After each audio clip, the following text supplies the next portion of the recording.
అనిపిస్తుంది. ఇప్పుడే first of అయింది.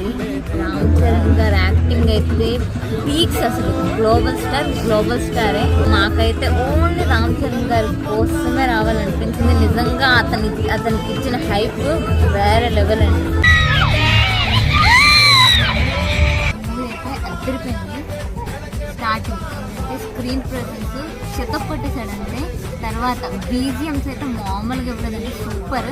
అండ్ రామ్ చరణ్ గారు అయితే ప్రాణం పెట్టి చేశాడండి. ఆ మూవీలోనే కనిపిస్తుంది ప్రాణం పెట్టి చేసినట్టు. నిజంగా రామ్ చరణ్ గారిని చూసినట్టే అనిపించలేదు, ఒక హనుమాన్ చూసినట్టు అనిపించింది. అండ్ బుచ్చిబాబు గారు విజయనగరం కోసం ఎంత బాగా చెప్పారంటే, విజయనగరం ఒక డిస్ట్రిక్ట్ అందరికీ తెలుసు. కొన్ని మూవీస్లో కూడా విజయనగరం అంటే ఏదో ఒక పేరు అన్నట్టు ఉంటుంది, కానీ ఇందులో మాత్రం విజయనగరం కోసం చాలా బాగా చెప్పారు. నిజంగా చాలా ప్రౌడ్గా ఉంది విజయనగరం అయినందుకు. Thank you so much Buchibabu గారు.